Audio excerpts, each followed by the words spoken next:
Hey, how you doing? I'm Ken Kinter, and welcome to day 219, I believe, of my journey through leukemia. It's been about a week since my last update, and it has been a wild week and a wild month. This could arguably be the longest month of my life. Um, so the short summary of November of 2023 has been I was admitted November 7th through the 11th for what was round 4B, or the final round of inpatient chemo, which they say is the hardest one to get over afterwards. So got through that one, okay, not so bad, at least the inpatient part. And then I was home for 6 days. And after 6 days, I started running fevers. And when you are when you're coming out of chemo, you're a leukemia patient, the fever threshold is real low. So if you run a fever of 100.4, they say don't call the ER, don't call the doctor, just go into the ER. Now, I don't think 100.4 is a big deal of a fever. I imagine you don't either. But when you're immunocompromised and in this situation, it's a big deal. So in the door I come, we go to the emergency room, I get readmitted to the floor, and the floor is full of the largest collection of sick and coughing people I've ever seen in my life. I've prayed for these people every day since I was here because they were sick. RSV is all over the place up here. COVID is all over the place up here, and the flu is all over the place up here. I didn't go out of my room. I stayed in my room and hid, basically, instead of trying to exercise and do laps and do what I usually do. I was here for 5 days. I got out on the 22nd, the day before Thanksgiving. So my goal was to be home for Thanksgiving. So I was home Thanksgiving. Boom, back comes the fever again, even higher, 1014, 1013. Back in the door we go. But here's the answer. We're in the emergency room, and I tested positive for the flu, which I had tested negative for twice on my prior stay. And I hadn't seen anybody. I didn't go anywhere, and no one came over my house. So I had no contact with anybody but my wife for the day I was out. So my guess. I probably picked up the flu here from somebody or from staff just coming in and out, because you can't not mix and mingle. And again, I'm immunocompromised, so I can pick up anything from anywhere. And it just went through the test because it was too early. So I've been back in since the 24th, since I guess they call it Black Friday, and it's Sunday now. So I'm in on what is day 3 now. Feel better, be getting out soon. I sound a little rough, but the chest congestion's cleared up. The fevers have gone away, so I'm thinking I'll be out in a day or so. 3 admissions in a month is a pretty wild and woolly month for me. And it was a month where I was really looking to get past 4B and start thinking about holidays and travel and getting free of this inpatient thing and becoming an outpatient, being able to live a little bit more of a typical or leukemia life. So it's been a real struggle in that area, and that's a bit of a battle in your head, because you think you're getting near the finish line of something, and keep getting tripped up by these other things.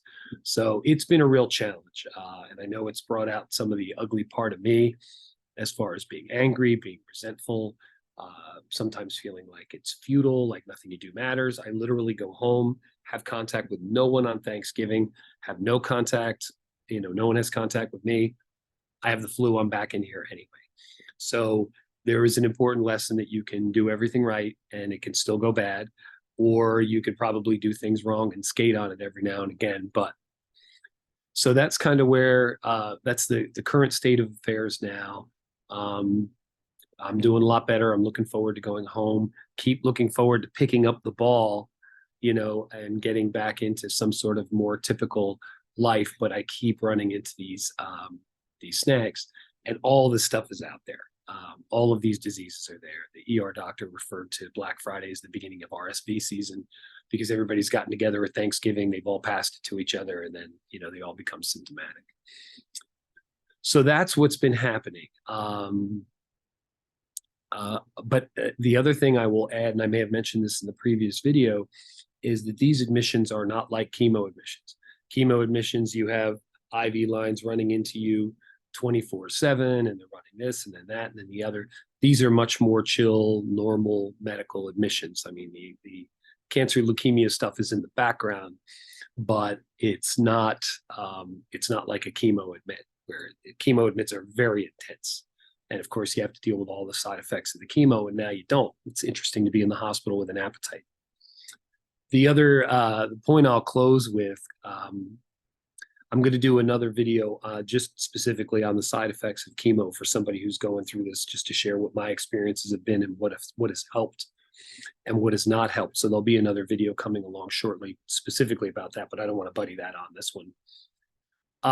The other part of it that was funny was the hardest part about the previous admission was I'm coughing stuff up. I have congestion in my head, congestion in my chest, and a sore throat. But my chemo numbers were starting to trend up. So they, of course, discharged me, which I had no problem with. I wanted to be home for Thanksgiving. But there was this little mystery of what's going on to cause all these symptoms.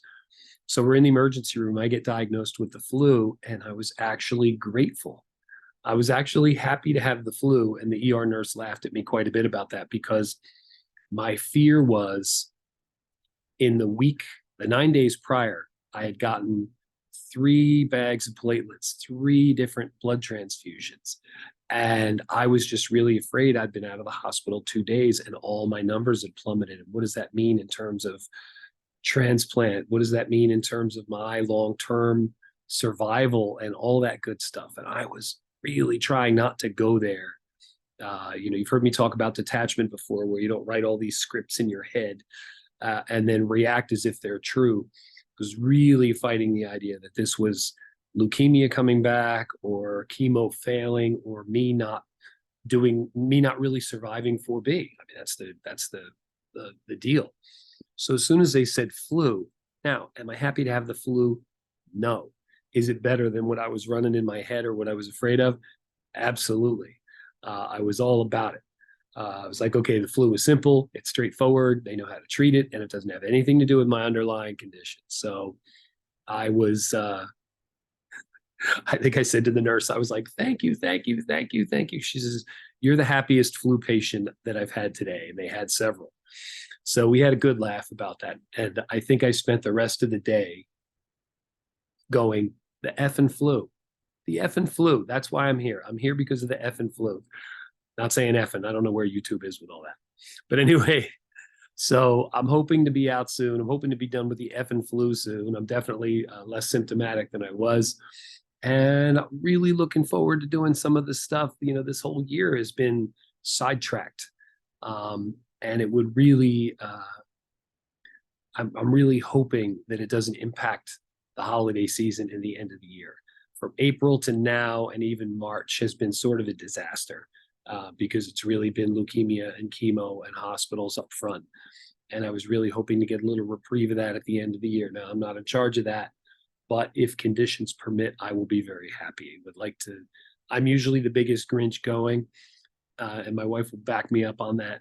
But I'm really hoping to be able to enjoy the holidays this year in typical fashion. I've started watching the specials, all that stuff. And along with that, I hope you enjoy the holidays as well.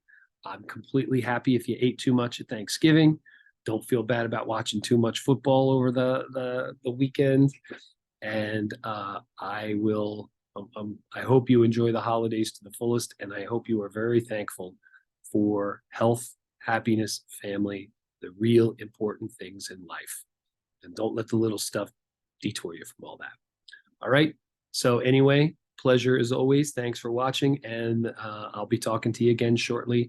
Hopefully I'll get that side effect one done soon. We'll see how much downtime I have in here. Anyway, take care. Bye-bye.